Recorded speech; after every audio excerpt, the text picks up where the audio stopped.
Om Swastiastu. Assalamualaikum warahmatullahi wabarakatuh. Salam, Namo Buddhaya, Rahayu, Rahayu, Rahayu. Selamat siang, salam sejahtera Bapak Ibu guru semuanya.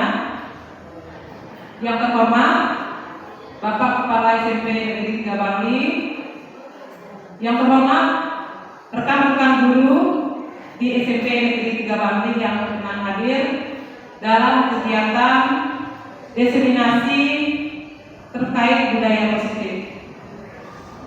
Mohon izin Bapak Kepala Sekolah dan rekan-rekan semuanya. Jadi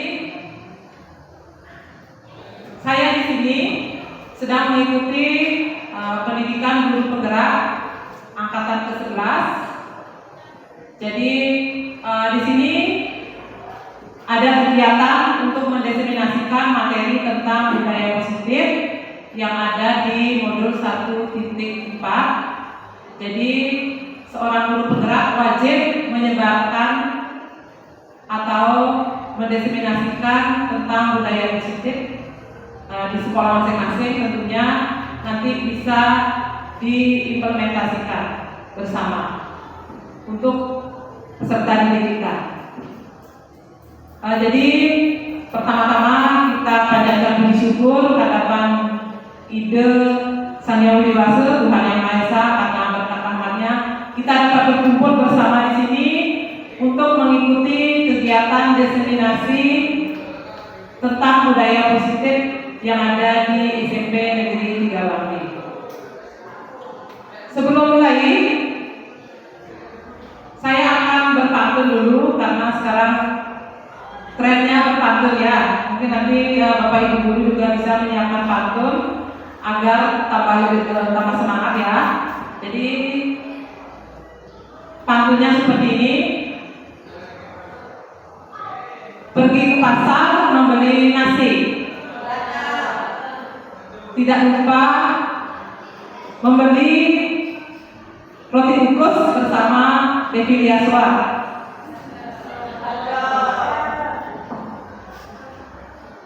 Sekarang kita akan mulai diseminasi.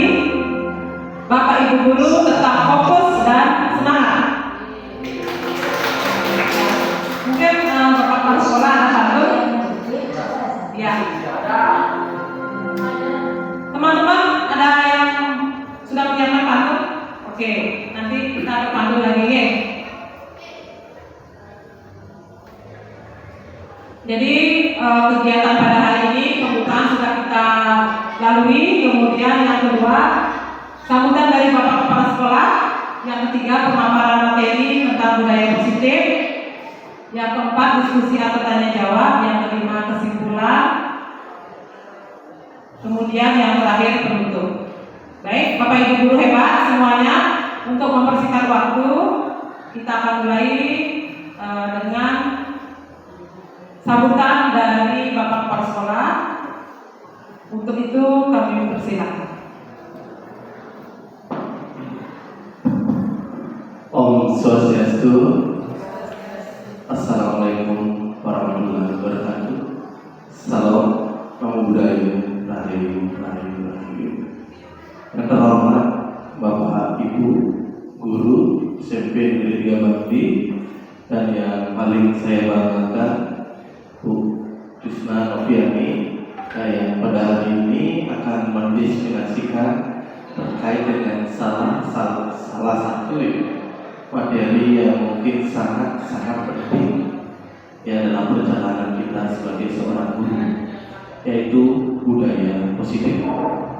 Nah, sebagai guru tentu tugas kita bukan hanya sekedar mengajar, tapi juga di sini ada unsur mendidik. Yang di dalam unsur mendidik di zaman yang sekarang ini tentu berbeda dengan zaman sebelumnya yang pernah Bapak Ibu alami. Ya, di satu sisi karena memang peserta didik kita ini adalah generasi yang berbeda. Kalau orang menyebutnya Gen Z, generasi Z yang lahir tahun 2010 ke atas, dan mungkin juga ke depan adalah generasi Alpha yang akan kita ajak. Tentu memiliki mindset dan sudut pandang yang berbeda. Begitu juga dengan cara penanganan dalam memberikan perilaku khusus untuk anak didik kita. Yang tentunya jauh dari yang namanya kekerasan.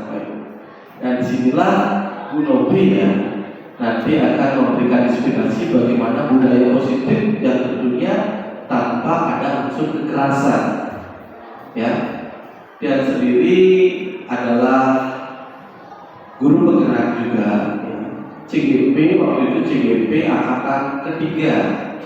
Jadi mungkin lebih subuh sedikit daripada Bu Novi, walaupun dari umur masih harus banyak belajar dari Bu Novi yang sekian tahun pengalaman.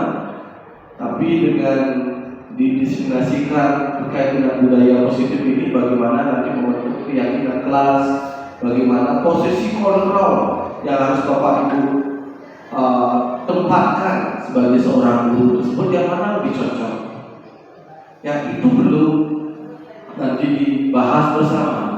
Ya, nanti dia berharap Bapak Ibu guru yang mendapatkan disiplin hari ini tidak hanya mencerna materi di otak saja, tapi nanti mengaplikasikannya di ruang kelas Bapak Ibu guru semuanya, supaya nanti sesuai dengan harapan kita, sesuai dengan visi misi yang telah kita tetapkan bersama, sekolah ini adalah menjadi sekolah unggul yang memiliki budaya positif. Mungkin itu saja Bu Novi ya. Tampaknya Bu Novi tidak sabaran sekali ya untuk memberikan ilmunya kepada teman-temannya, memberikan sharing ilmu yang telah didapatkan, dan besar harapan dia nanti banyak teman-teman yang didiskriminasikan ini bukan hanya mengaplikasikan, tapi bisa ikut nanti dalam program guru penggerak angkatan ke-12 dan juga ke-13. Nih, ikut saja Bu Novi, terus semangat dan jangan menyerah, cita-cita, dan semoga sukses Bu Novi di kemudian hari dan tentunya Bapak Ibu guru yang berada di ruangan ini. Itu saja dari dia atas perhatian Bapak Ibu. Ya, nanti acara bisa dilanjutkan. Yang sudah bantu para peserta, Om Santi Om. Assalamualaikum warahmatullahi wabarakatuh. Salam budaya dan Baik, sebelum kita mulai, Bapak Ibu, ya, jadi kita akan melakukan ice breaking dulu. Jadi ice breakingnya di sini berpasang-pasangan, 2 orang tentunya, ya. Jadi Bapak Ibu silakan berdiri dulu. Kalau saya menyebutkan siku, berarti sikunya dinaikkan.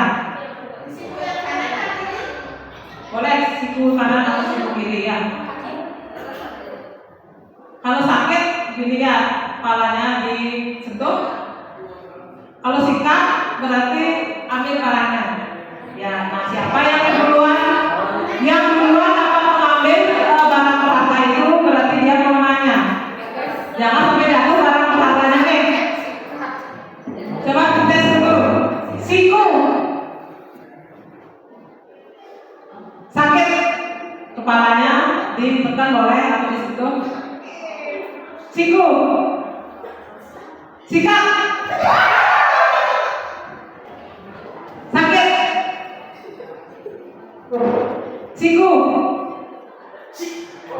Siku. Sakit. Siku. Sikat. Siapa yang kalah? Oke, yang menang nanti berjoget. Salah. Yang kalah nanti menghibur ya, menghibur kita ya. Baik, terima kasih Bapak Ibu tepuk tangan dulu. Luar biasa.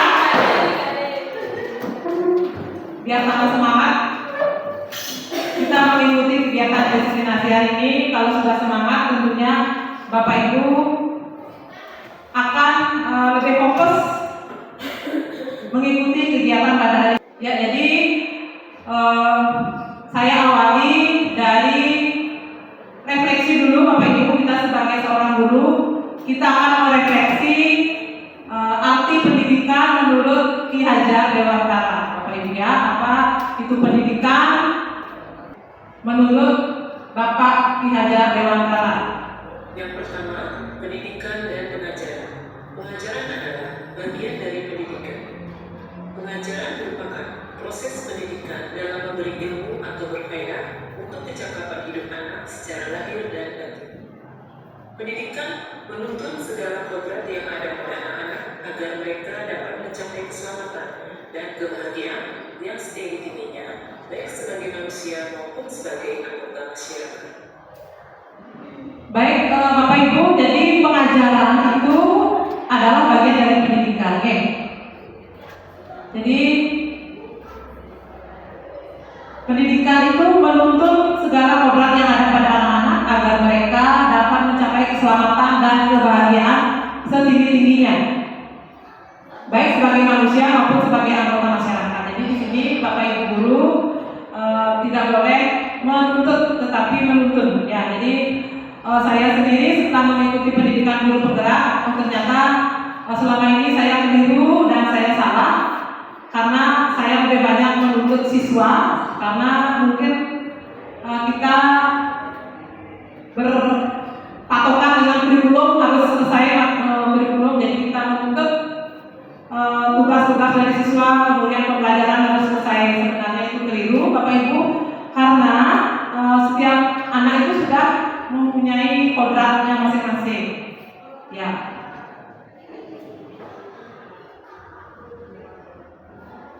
Maksud pendidikan itu adalah menuntun segala kekuatan kodrat yang ada pada anak-anak agar mereka mencapai keselamatan dan kebahagiaan yang setinggi-tingginya, baik sebagai manusia maupun sebagai anggota masyarakat.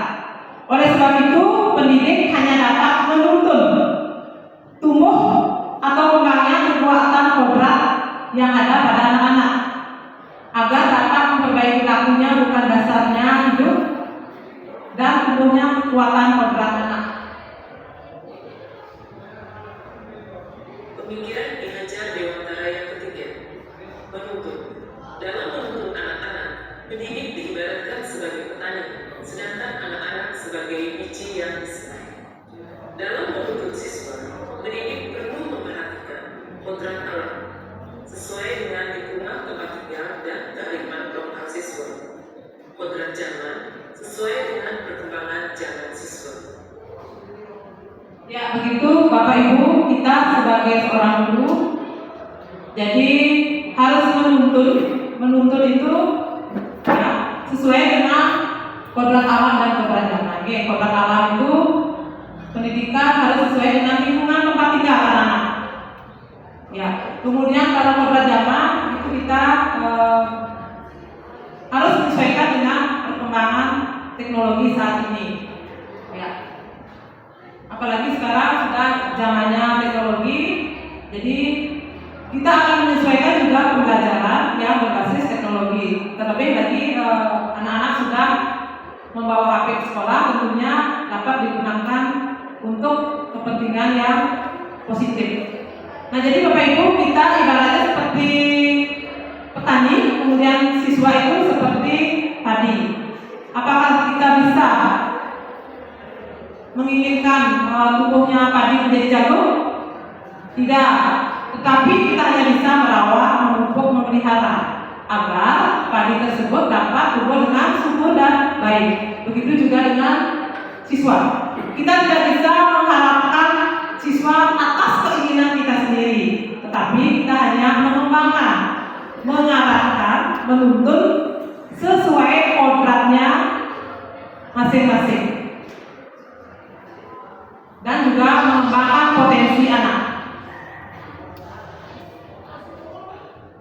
Dalam proses menuntun tersebut, anak diberi kesempatan seluas-luasnya untuk mengembangkan potensi bakat dan minatnya sebagai individu yang unik. Jadi siswa itu adalah individu yang unik Bapak Ibu, dan guru sebagai pamong, pengarah, pembimbing ya, memberikan tuntunan agar tidak kehilangan arah dan membahayakan bagi dirinya. Tugas guru hanya sebatas membimbing, memotivasi atau mendorong keinginan saja, atau memastikan si anak tumbuh sesuai dengan kodratnya. filosofi dari Ki Hajar Dewantara. Nah, jadi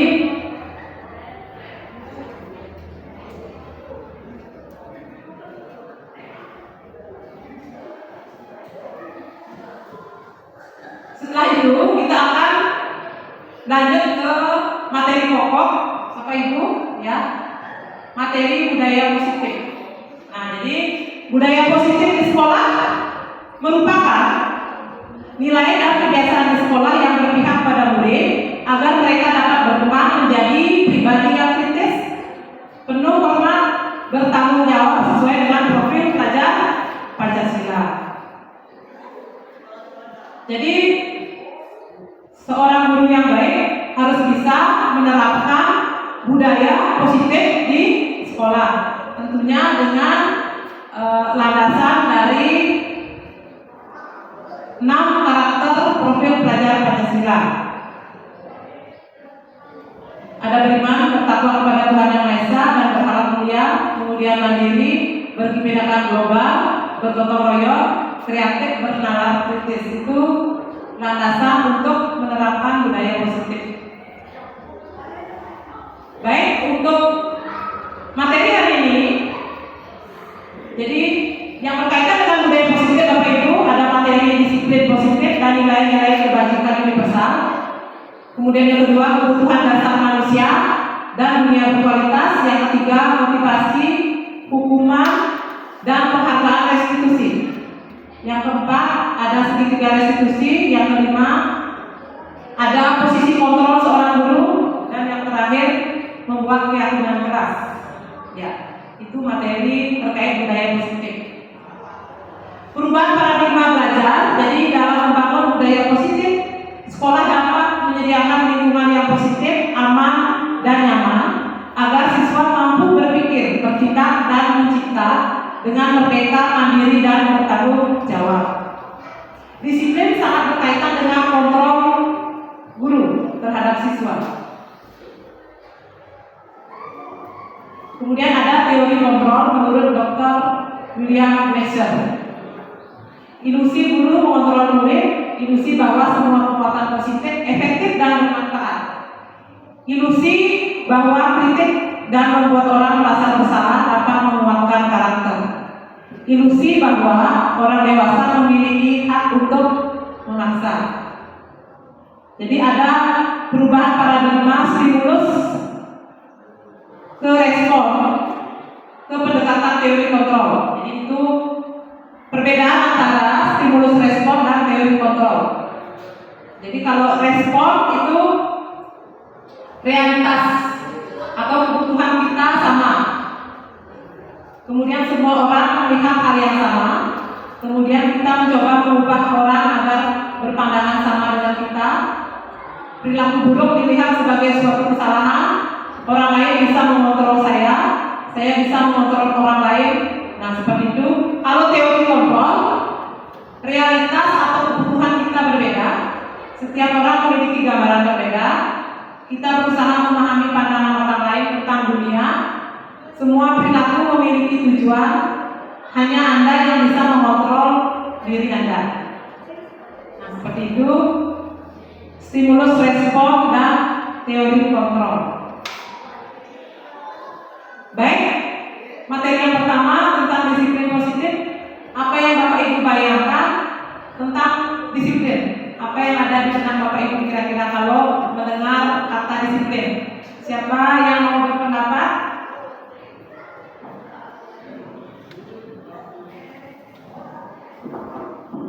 Baik, terima kasih atas waktunya. Mungkin menurut saya tentang bayangan makna disiplin itu dimana kita semua bisa mentaati aturan yang sudah disepakati bersama. Baik, terima kasih Sang Yudita sudah menyampaikan tentang disiplin positif itu adalah sebuah aturan yang diikuti oleh seluruh siswa. Mungkin ada berpendapat yang lain? Ya, sama ya. Memang benar apa yang disampaikan oleh Sang Yudita. Jadi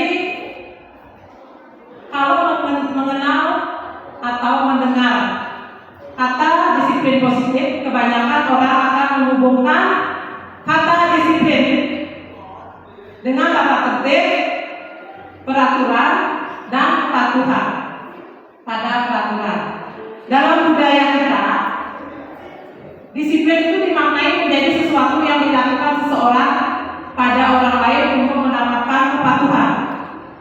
Kita cenderung menghubungkan kata disiplin dengan ketidaknyamanan. Makna disiplin berasal dari bahasa Latin disciplina yang artinya belajar. Menurut Jan Bossen, disiplin adalah kemampuan memerintah diri sendiri dalam mengontrol diri dan menguasai diri untuk memilih tindakan yang mengacu pada nilai-nilai yang kita hargai dengan penuh tanggung jawab tanpa ada perintah dari orang lain. Nah, artinya itu menegakkan disiplin atau menerapkan disiplin itu harus berdasarkan motivasi dari dalam diri kita. Nilai-nilai yang kita hargai adalah nilai-nilai kebajikan. Jadi penerapan disiplin itu harus menerapkan nilai-nilai kebajikan. Nilai-nilai kebajikan itu artinya yang bagus ya. Nilai-nilai kebajikan adalah sifat-sifat potensi manusia yang merupakan tujuan mulia yang ingin dicapai setiap individu.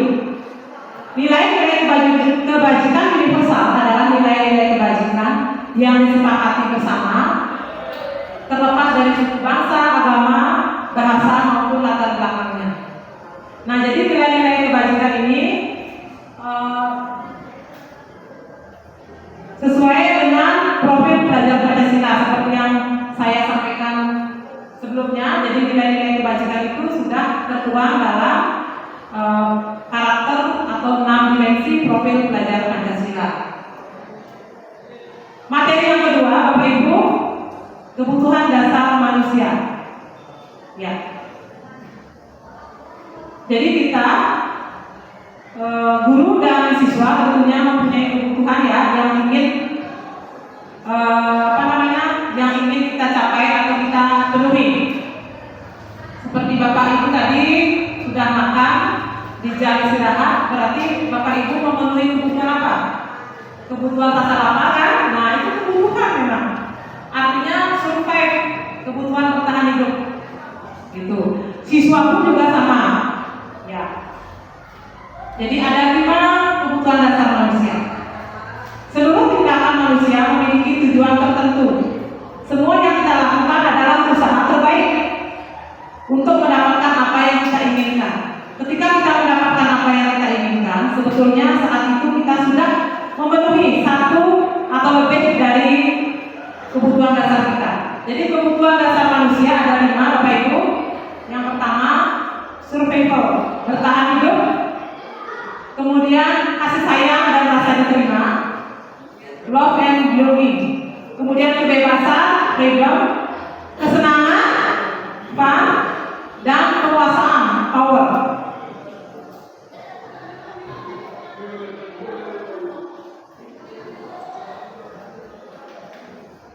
Nah, jadi misalnya saja ada seorang siswa ya mungkin ada yang lain-lain di kelasnya, jadi Bapak Ibu tidak boleh membentak ya. Ingat, apa sih akar masalahnya? Posisi kontrol kebutuhan dasar apa yang belum dipenuhi oleh siswa? Mungkin dia tidak sarapan dari rumahnya. Ya, bisa kan seperti itu ya. Jadi Bapak Ibu jangan langsung marah. Kalau misalnya lain-lain mungkin siswanya di jam pertama, berarti dia memenuhi kebutuhan dasar untuk bertahan hidup. Mungkin di rumahnya tidak dapat sarapan. Nah, jadi kita cari dulu solusinya apa. Nah, itu kemudian yang namanya kebutuhan dasar manusia itu pasti dialami juga oleh Bapak Ibu dan siswa. Jadi banyak kita melihat kasus di kelas, kalau ada siswa yang ingin banyak berbicara, berarti itu kebutuhan dasar apa? Penguasaan. Ya, penguasaan. Kemudian kalau Bapak Ibu ingin pergi misalnya berarti itu kebutuhan apa? Kesenangan. Ya wajar, itu 5 kebutuhan dasar manusia. Semua orang senantiasa berusaha untuk memenuhi kebutuhannya dengan berbagai cara. Bila mereka tidak bisa mendapatkan kebutuhannya dengan cara yang positif, mereka bisa melanggar peraturan atau melakukan hal-hal yang tidak sesuai dengan nilai-nilai kebajikan. Jadi nilai-nilai kebajikan itu kan sesuai dengan profil pelajar Pancasila, menghormati, kemudian bertakwa kepada Tuhan Yang Maha Esa, kemudian saling menghargai, tipikal. Seorang yang tidak merasa diterima oleh teman-temannya, ini mungkin banyak ada kasus di kelas ya. Kalau ada seseorang yang tidak diajak oleh teman-temannya, berarti dia kebutuhan apa yang perlu dipenuhi? Kebutuhan kasih sayang. Berarti dia tidak diterima oleh teman-temannya. Mungkin ada beberapa kasus seperti itu, dikucilkan. Jadi kita sebagai seorang guru akan memberikan solusi kepada anak tersebut ya. Gimana caranya kita mengajak siswa tersebut untuk selalu menghargai, menyayangi seperti itu.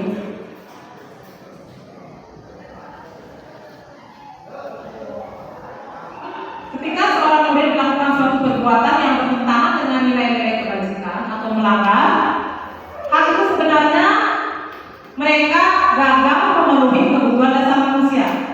Bapak Ibu ya, jadi jangan dihukum karena anak-anak itu gagal memenuhi kebutuhan dasar manusia. Jadi kita cari akar permasalahan, kemudian baru kita akan memberikan solusinya.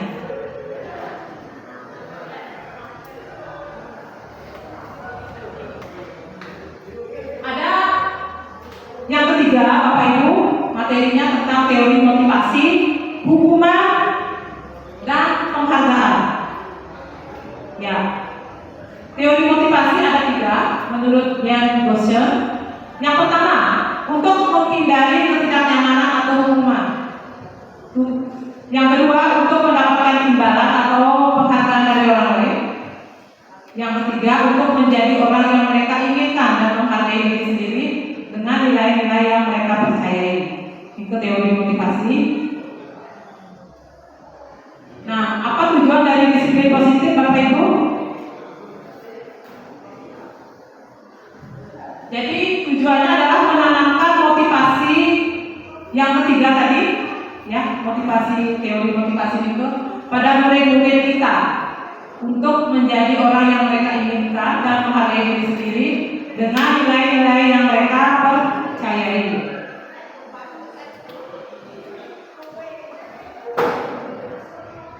Baik, jadi motivasi perilaku manusia. Berbicara mengenai motivasi perilaku manusia, jika Bapak Ibu melihat siswa mengalami kesalahan, apa yang Bapak Ibu lakukan? Apakah menghukum atau memberikan konsekuensi atau memberikan restitusi? Ya. Contoh kasus seperti ini bisa dilihat Bapak Ibu. Apakah Bapak Ibu setuju dengan tindakan dari Pak Seno tersebut? Jadi siswa bernama Iva kurang menguasai pelajaran matematika, sehingga pada saat pelajaran tersebut berlangsung, dia lebih banyak berdiam diri atau menggambar di buku pelajarannya. Pada saat guru matematikanya Pak Seno menanyakan pertanyaan, kemudian Iva menjadi gugup dan tak sengaja menjatuhkan tasnya dari kursi serta tiba-tiba menjadi gagap pada saat berupaya menjawab. Kemudian seluruh kelas pun tertawa melihat perilaku Iva yang bicara tergagap dan terkejut. Pak Seno pada saat itu membiarkan teman-temannya menertawakan Iva yang tergagap dan Iva itu malunya luar biasa. Kemudian Pak Seno meminta Iva untuk maju ke depan dan berdiri di depan kelas sambil menunjuk hidungnya karena tidak bisa menjawab pertanyaan Pak Seno. Kelas makin gaduh dan anak-anak pun menertawai Iva. Nah, apakah Bapak Ibu setuju dengan tindakan Pak Seno mengapa, kalau setuju mengapa, kalau tidak mengapa. Kemudian yang kedua, menurut Bapak Ibu, tindakan Pak Seno itu terhadap kita adalah sebuah hukuman atau konsekuensi. Mengapa? Mungkin ada yang mau berkomentar? Oke, Bu Yoni.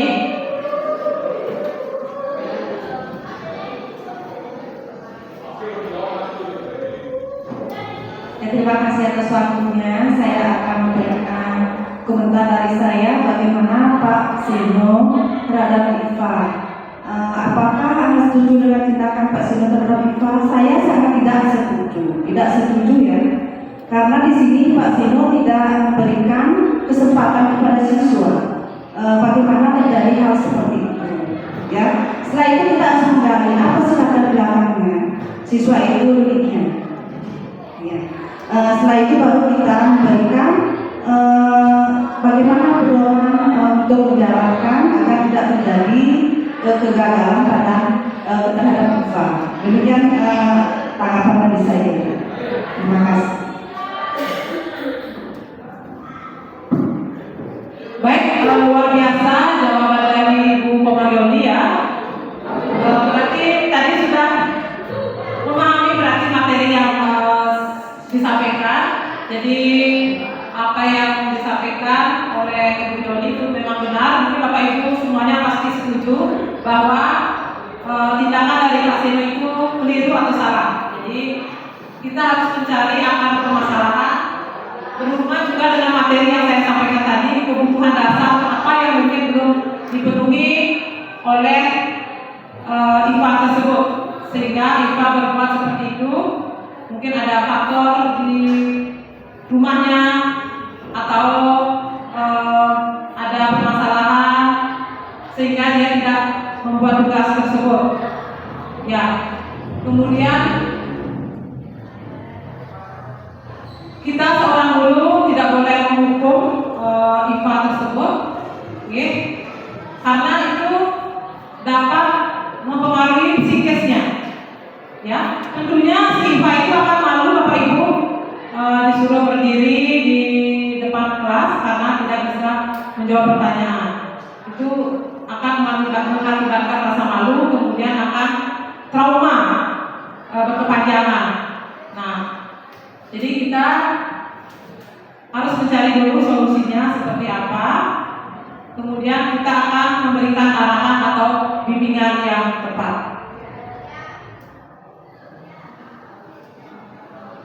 Jadi perlakuan tersebut sebagai hukuman yang dilakukan oleh Pak Seno itu akan dapat meninggalkan kesan negatif Bapak Ibu.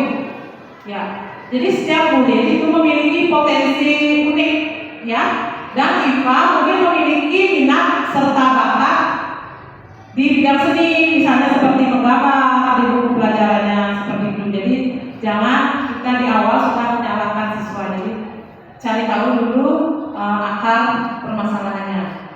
Kemudian menghargai dan memahami minat serta kekuatan siswa dapat membantu menciptakan lingkungan belajar yang lebih positif dan mendukung.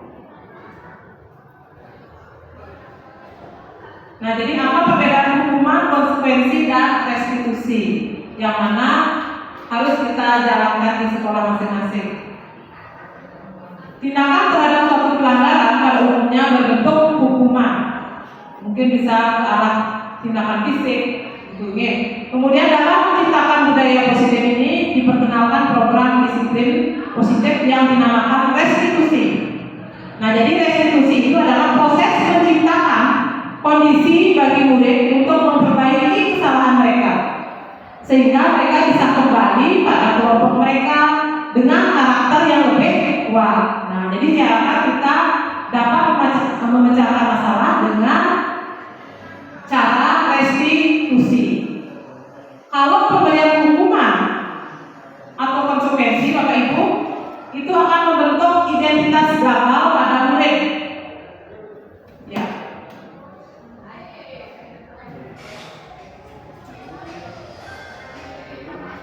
Nah, di samping itu juga kalau hukuman itu sesuatu yang menyakitkan harus terjadi. Kalau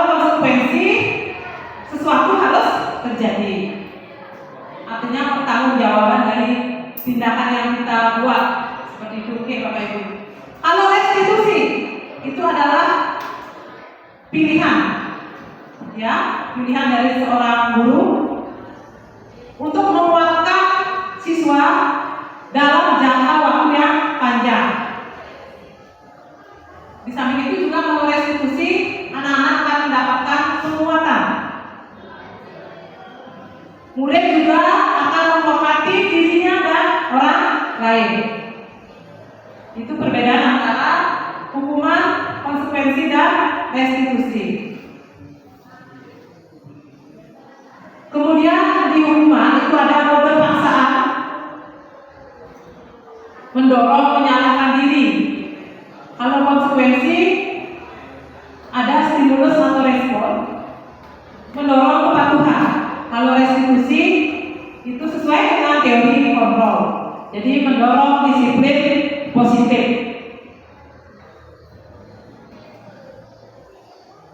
Jadi perbedaan hukuman dengan konsekuensi hampir sama ya. Nah, mungkin Bapak Ibu bisa melihat perbedaannya.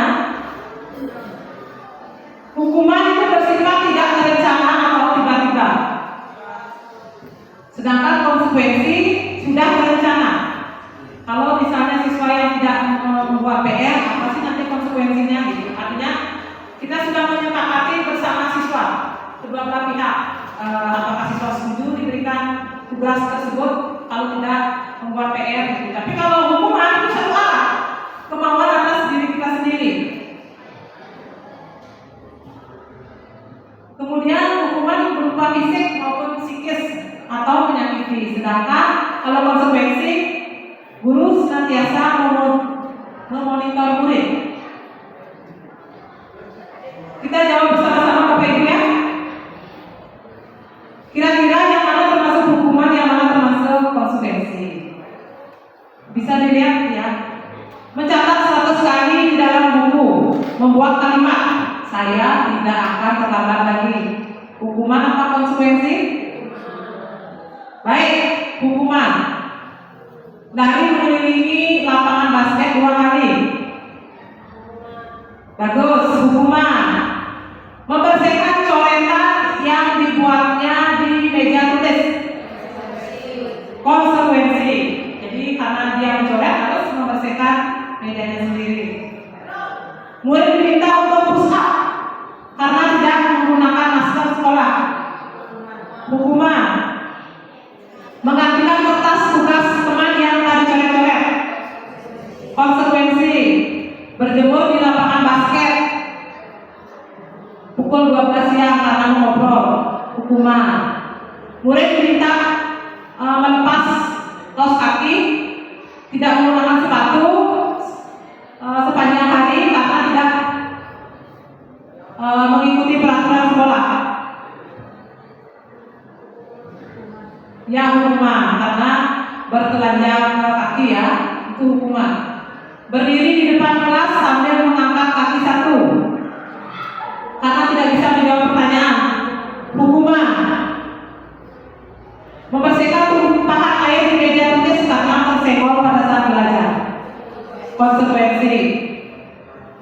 Kehilangan 10 menit jam istirahat untuk mengerjakan tugas karena terlambat datang dan tertinggal pelajaran 10 menit. Konsekuensi. Duduk di bangku di pinggir lapangan pada jam istirahat, tidak diizinkan bermain oleh guru piket karena mencederai teman saat bermain di lapangan. Ya, konsekuensi. Bagus sekali Bapak Ibu. Terlambat hadir di pembelajaran daring 15 menit dan diminta untuk tinggal 15 menit setelah selesai pembelajaran untuk mengikuti pembelajaran. Konsekuensi. Lari mengelilingi lapangan basket. Ini Pak Kadek ya, mungkin pernah ya Pak Kadek? Lari mengelilingi lapangan basket 2 kali karena terlambat 10 menit untuk pelajaran videoka. Hukuman itu ya. Membersihkan WC karena mematakan pensil temannya. Hukuman. Jadi Bapak Ibu luar biasa telah memahami perbedaan hukuman maupun konsekuensi. It's time to begin the 6th lesson. Dihukum oleh penghargaan, apa maksudnya? Penghargaan maupun hukuman adalah cara-cara mengontrol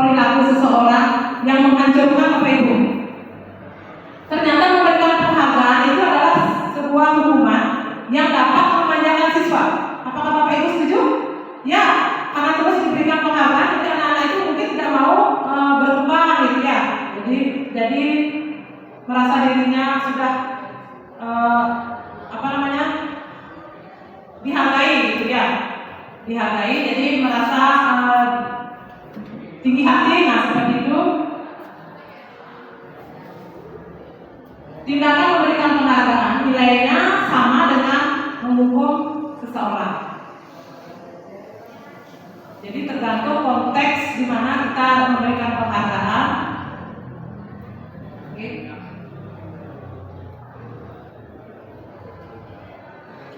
Dihukum oleh penghargaan. Pengaruhnya jangka pendek dan jangka panjang. Penghargaan tidak efektif. Penghargaan merusak hubungan. Karena Bapak Ibu mungkin terlalu sering memberikan penghargaan kepada si A. Nah, jadi ada temannya yang merasa cemburu. Nah, gitu. Jadi itu juga penghargaan dapat merusak hubungan di antara teman-teman sekelasnya. Penghargaan menurunkan kualitas. Nah, jadi kualitas kita sebagai guru juga bisa kualitas dalam pembelajaran. Penghargaan mematikan kreativitas, benar masalah.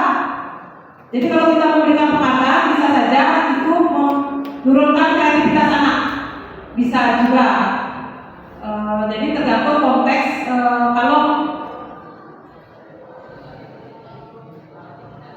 siswa tersebut selalu diberikan penghargaan yang sepatutnya memang tidak harus diberikan penghargaan. Nah, jadi mungkin siswa itu tidak akan mau berkembang. Oh, saya pasti akan diberikan penghargaan misalnya oleh bapak ini. Mungkin dia tidak mau berkembang lagi untuk meningkatkan prestasinya. Jadi penghargaan itu bisa mematikan kreativitas Bapak Ibu ya. Dan saya pun juga baru tahu seperti itu setelah mempelajari teori penghargaan dan hukuman. Jadi restitusi itu ya merupakan cara yang paling tepat ya untuk mendisiplinkan positif Bapak Ibu ya, di antara hukuman dan konsekuensi. Restitusi adalah proses menciptakan kondisi bagi murid untuk memperbaiki kesalahan mereka sehingga mereka bisa kembali pada kelompok mereka dengan karakter yang lebih kuat. Ciri-ciri dari restitusi bukan untuk menebus kesalahan, namun untuk belajar dari kesalahan. Memperbaiki hubungan, tawaran bukan paksaan. Ya. Kemudian restitusi menuntut untuk melihat ke dalam diri. Nah, jadi kita kalau menghadapi masalah di kelas, kita akan mencari dulu permasalahannya seperti apa, kenapa anak tersebut melakukan hal tersebut ya. Jadi tidak mungkin kita harus memberikan hukuman. Jadi jangan ya Bapak Ibu memberikan hukuman. Kita cari dulu mungkin ada kebutuhan dasar apa yang belum dipenuhi oleh siswa. Kemudian kita akan memberikan tawaran kepada siswa, apakah kamu mau berubah setelah melakukan kesalahan? Nah, pasti seperti itu. Jadi yang namanya manusia tidak akan luput dari kesalahan. Yang penting kamu tidak mengulangi kesalahan tersebut. Nah, seperti itulah tindakan kita. Jadi restitusi itu lebih ke solusi Bapak Ibu ya. Jangan menghukum, tapi lebih ke solusi. Jadi segitiga restitusi itu ada tiga ya Bapak Ibu. Kita menerapkan segitiga restitusi itu langkah pertama. Kalau kita menghadapi kasus atau masalah di kelas maupun di luar kelas, pertama kita harus menstabilkan identitas. Jangan dulu anak-anak sini kamu. Jadi kita harus mencari dulu apa permasalahannya, menstabilkan identitas. Yang kedua, validasi tindakan yang salah. Kemudian yang ketiga, menanyakan keyakinan. Nah, jadi untuk menstabilkan identitas. Nah, jadi menstabilkan identitas itu ada beberapa pernyataan Bapak Ibu. Setiap orang pasti pernah melakukan kesalahan. Kamu bukan satu-satunya yang pernah melakukan kesalahan seperti ini. Itu contoh kalimat-kalimat dalam menstabilkan identitas Bapak Ibu. Kemudian baru yang kedua, memvalidasi tindakan yang salah. Adakah cara yang lebih efektif untuk mendapatkan apa yang kamu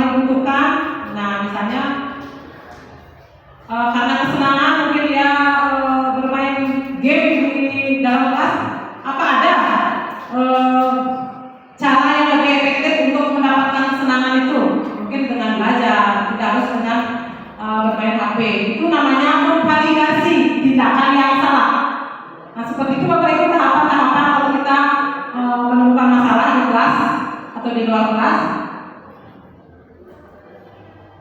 Terus apa alasan kamu melakukan hal seperti itu? Nah, kalau yang terakhir di sini adalah menanyakan keyakinan.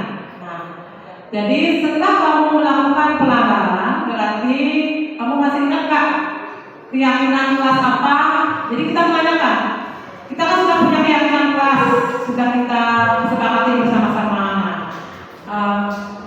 Kamu pasti telah melakukan pelanggaran terhadap keyakinan kelas. Ingat nggak keyakinan kelas apa yang kamu langgar? Nah, jadi besok-besok kamu tidak boleh mengulangi hal seperti itu.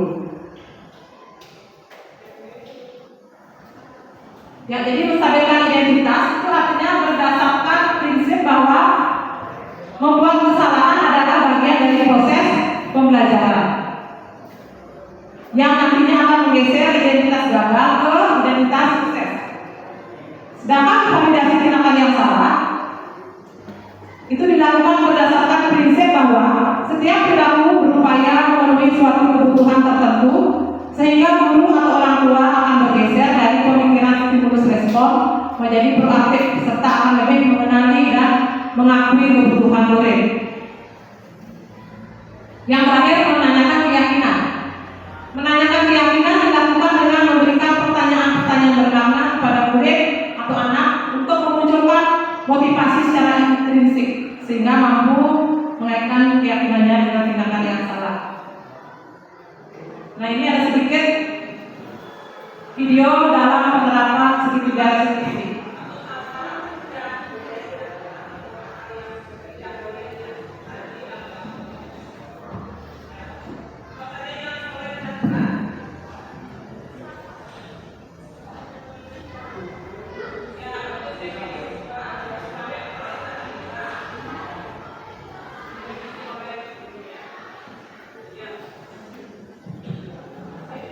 Kepada siswa atas nama Adi Krisna di ruangan Masalah. Saya panggilan kepada Adi Krisna kelas 8G di ruangan Masalah dan Masukan.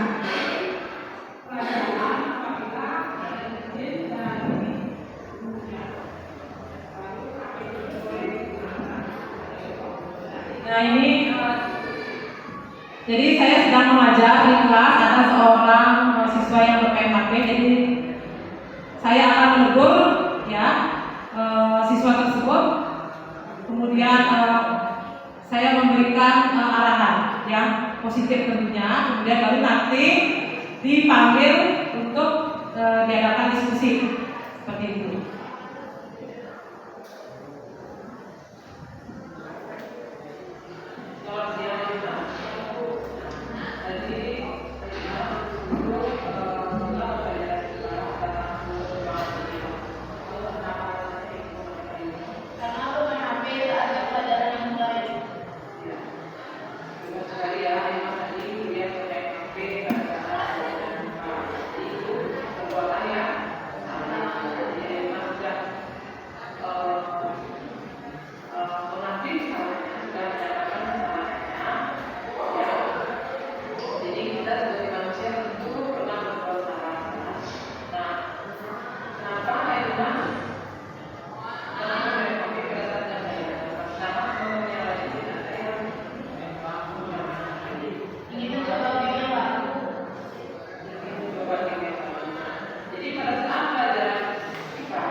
ya, mungkin nanti bisa Bapak Ibu terangkan langkah-langkah segitiga institusi tersebut.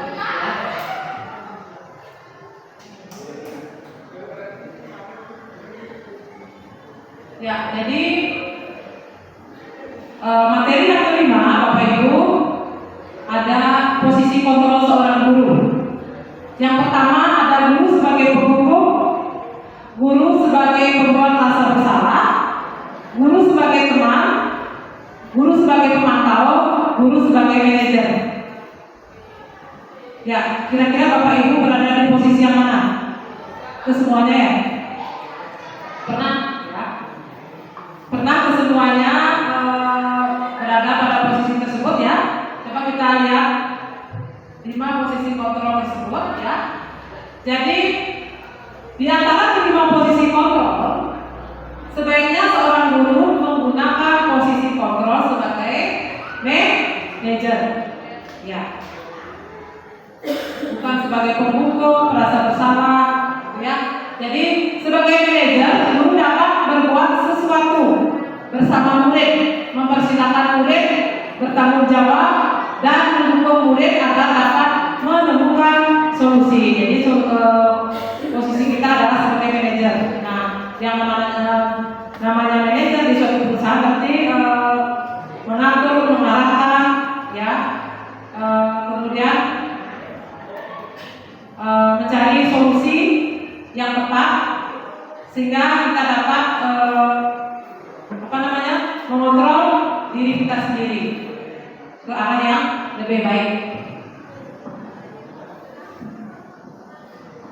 Jadi seorang guru juga posisinya sebagai manajer itu dilakukan pada saat pembelajaran tentunya Bapak Ibu, dan juga di luar kelas.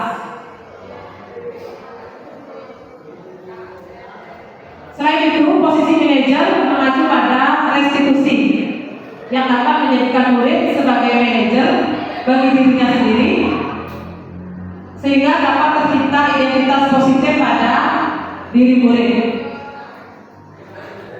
Karena setiap siswa itu memiliki keunikan, Bapak Ibu, memiliki bakatnya tersendiri, dan dia bisa memperbaiki perilakunya sendiri tanpa ada paksaan dari orang lain. Jadi memanajer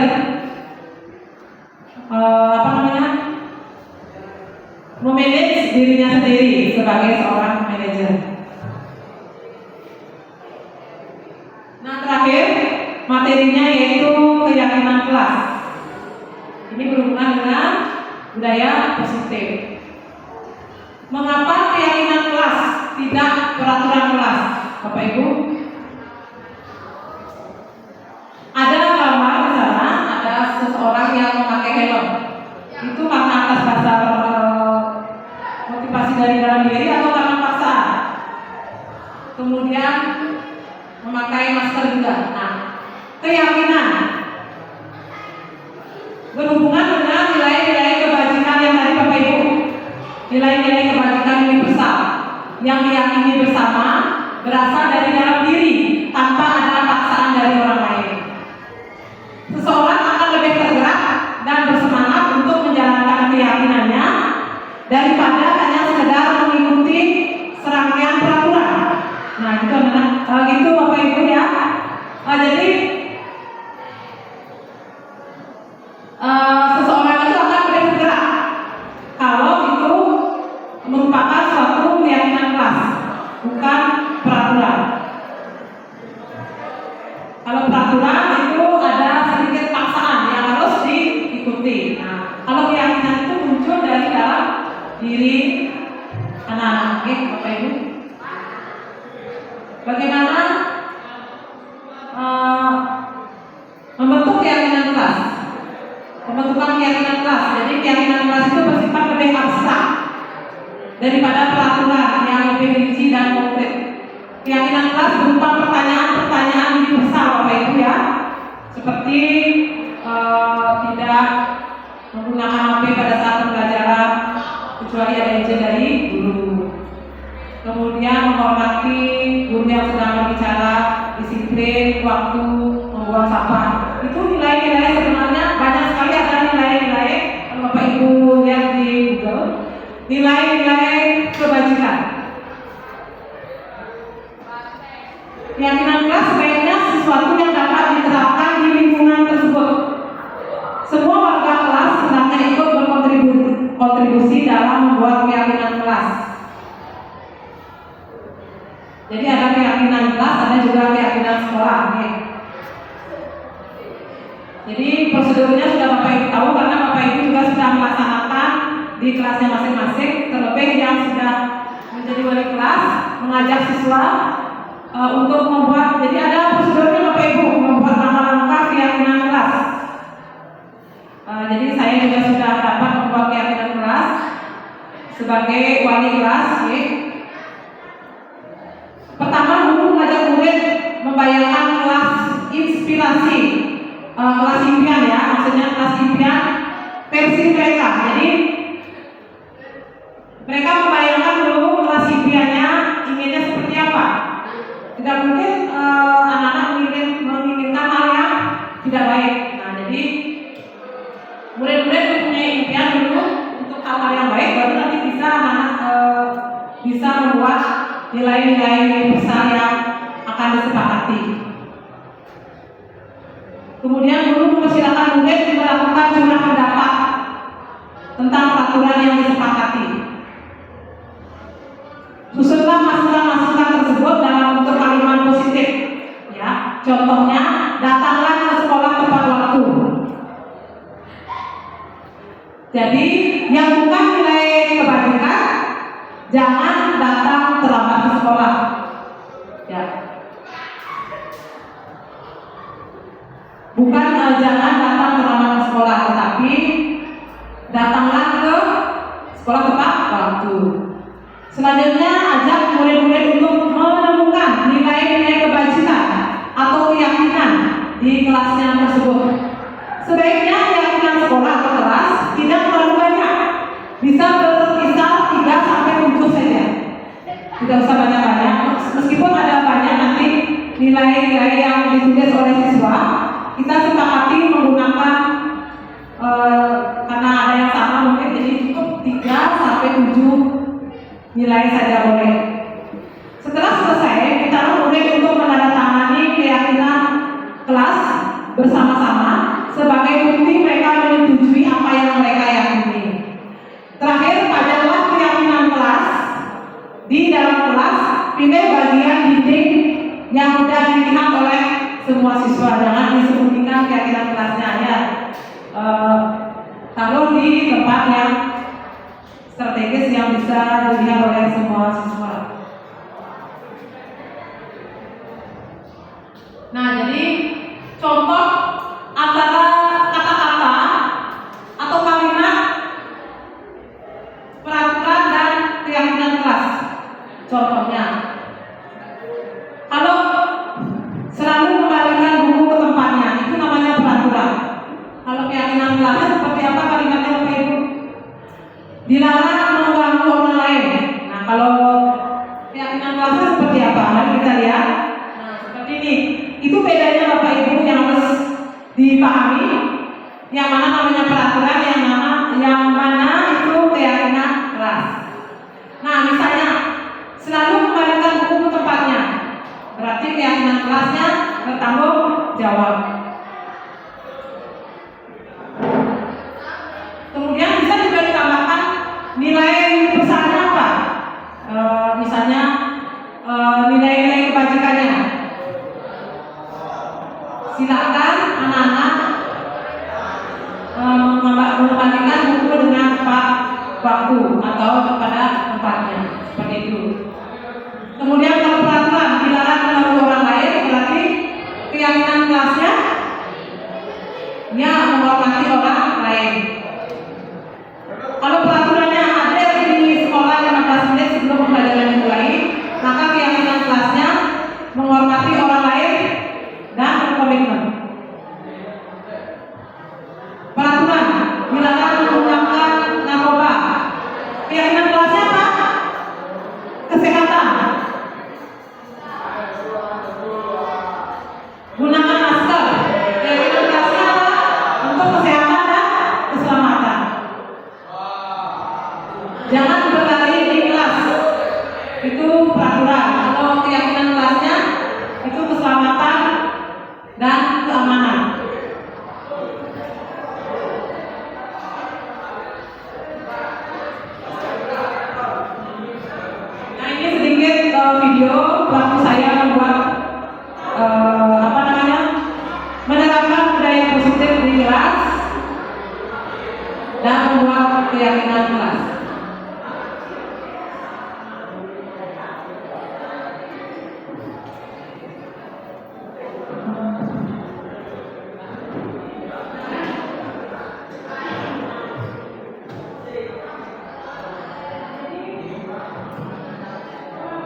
kemudian pengertian keyakinan kelas, bagaimana cara membuat keyakinan kelas. Jadi baru siswa disuruh untuk menaruh kertas post-it-nya di depan, di papan tulis ditempel nilai-nilai kebajikan yang sudah ditulis. Nah, jadi saya membacakan nilai-nilai kebajikan yang ditulis oleh semua siswa. Ada beberapa nilai-nilai positif yang sama. Kemudian kita akan sepakati yang kita gunakan, lalu kita jadikan keyakinan kelas.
Itu tadi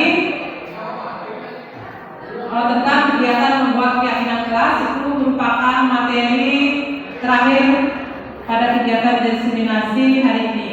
Nah, jadi sebelum kita akhiri kegiatan diseminasi, mungkin ada beberapa pertanyaan.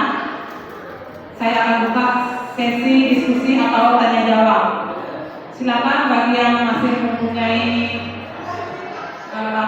permasalahan atau unek-unek selama ini menghadapi siswa di kelas ataupun di luar kelas, atau ingin bertanya, berpendapat, silakan.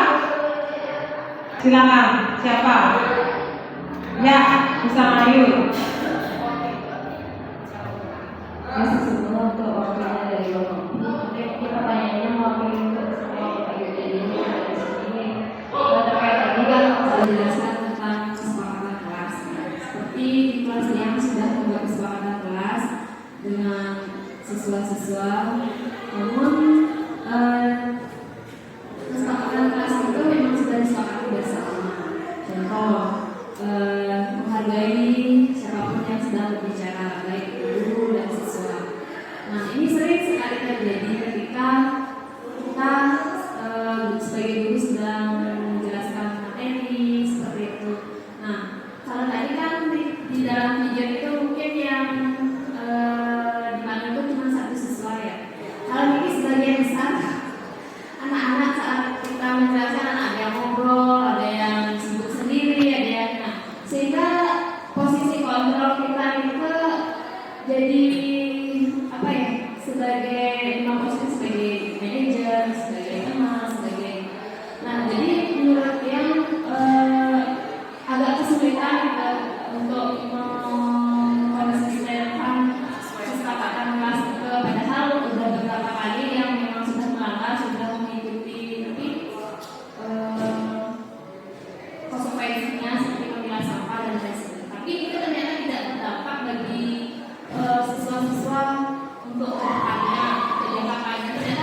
Bapak Ibu ya. Bagus sekali, luar biasa Ibu sama Ibu Oki. Berarti dari tadi mungkin sudah serius menyimak sehingga ada mungkin beberapa masalah yang dihadapi selama ini oleh Bu Sahayu. Itu juga perwakilan dari teman-teman semuanya, karena mungkin hampir sama permasalahannya. Kita sebagai guru pasti menemukan siswa yang memiliki karakter yang berbeda-beda. Itu tantangan buat kita. Di satu kelas ada saja mungkin yang mengalami pelanggaran atau melanggar keyakinan kelas tersebut, dan sudah satu kali melakukan pelanggaran, besoknya lagi seperti itu ya Bu Sahayu. Apalagi siswa itu banyak yang melanggar, bagaimana solusinya sehingga tercipta budaya positif ya. Terima kasih Ibu Sahayu, saya akan coba menjawab. Jadi tetap kita sebagai posisi kita seorang guru ya. Jadi di sana kita akan menerapkan posisi seorang manajer ya. Jadi kita akan memanage semua permasalahan siswa dan mencari solusinya. Sebagai manajer kita mencari akar permasalahan dulu ya Bu Sahayu. Kebutuhan dasar apa kira-kira yang belum terpenuhi oleh siswa tersebut? Ya, mungkin ada punya masalah di keluarganya, mungkin ada yang merasa dikucilkan, mungkin siswa tersebut merasa paling besar di kelasnya sehingga dapat mempengaruhi teman-teman yang lainnya. Nah seperti itu. Jadi kita akan selalu menuntun, mengarahkan siswa untuk memunculkan motivasi dalam diri, bagaimana menerapkan budaya positif. Kita akan selalu melakukan pendekatan, Bu Sahayu, dan tentunya kita bekerja sama. Tidak mungkin kita sendiri yang bisa mengatasi masalah. Pasti kita akan bekerja sama dengan wali kelas, guru BK, dan juga orang tua siswa. Karena itu merupakan tanggung jawab kita bersama.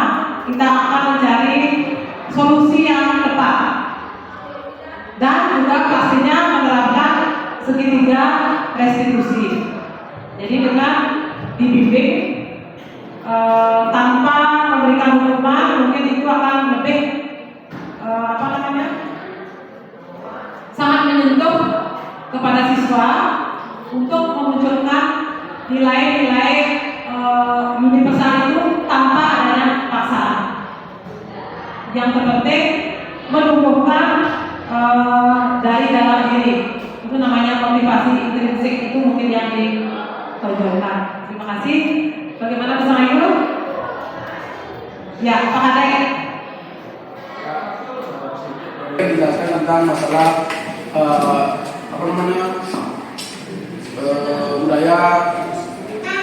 budaya positif, disiplin positif ya. Disiplin positif. Dari posisi yang tadi, posisi yang dijelaskan itu, bagaimana jika peran sekolah sudah bisa, tapi di lingkungan sekolah tidak bisa itu. Artinya cuma di sekolah saja anak itu bisa diatur dalam disiplin positif, tapi di lingkungan di luar sekolah tidak bisa mengatur juga. Contoh sama saja dengan kegiatan disiplin positif yang kita terapkan di sekolah, tidak juga anak itu menerapkan untuk sekitar. Artinya apakah sejauh mana keterlibatan siswa dan orang tua dalam disiplin positif tersebut? Ya, terima kasih Bang Adek. Ya, jadi kita di sini memang tidak bisa melakukan pengawasan karena itu sudah di luar jam sekolah. Itu memang harus bekerja sama dengan orang tua. Jadi kita selalu melakukan pendekatan kepada orang tua. Kita berkolaborasi tentunya dengan guru BK, dengan bapak kepala sekolah pastinya. Kita lebih menegakkan kedisiplinan tersebut dengan cara menanamkan motivasi dalam diri, Pak Kadek ya, menanamkan motivasi intrinsik. Mungkin dengan kegiatan 10 pagi di tiap hari itu akan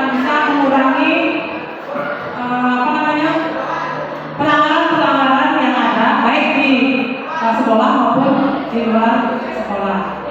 Karena anak-anak sudah mendapatkan penanaman karakter tentunya di sekolah. Seperti itu, makanya terima kasih banyak Bapak Ibu atas diskusinya dan sharingnya. Semoga masalah-masalah ini bisa kita tangani dan kita mendapatkan solusi yang terbaik tentunya. Dan diingat semuanya untuk anak didik, apa yang kita lakukan pokoknya untuk siswa dan siswa. Pembelajaran yang berpihak pada murid. Ya baik Bapak Ibu, untuk kesimpulan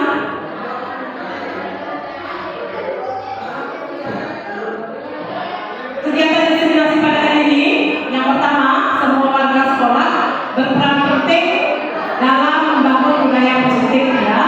Seperti dari diskusi kita, seorang guru harus mampu menanamkan budaya positif dalam diri murid sehingga tidak ada kasus atau penyimpangan dari nilai-nilai kebajikan.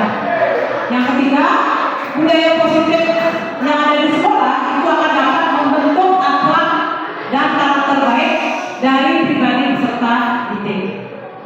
Ya, jadi demikian kegiatan diseminasi, demikian penyampaian materi pada hari ini, Bapak Ibu, karena sudah jelas ya. Jadi semoga materi ini dapat bermanfaat bagi kita semua dan tentunya kita akan selalu menerapkan budaya positif di lingkungan sekolah kita agar sekolah kita aman dan nyaman. Baik, terima kasih Bapak Ibu guru semuanya yang telah hadir, berpartisipasi, kemudian berkolaborasi untuk mengikuti kegiatan diseminasi pada siang hari ini. Dan saya mohon maaf apabila ada hal-hal yang kurang berkenan. Dan acara ini saya tutup dengan Prama Santi. Om Santi Santi Santi Om. Terima kasih.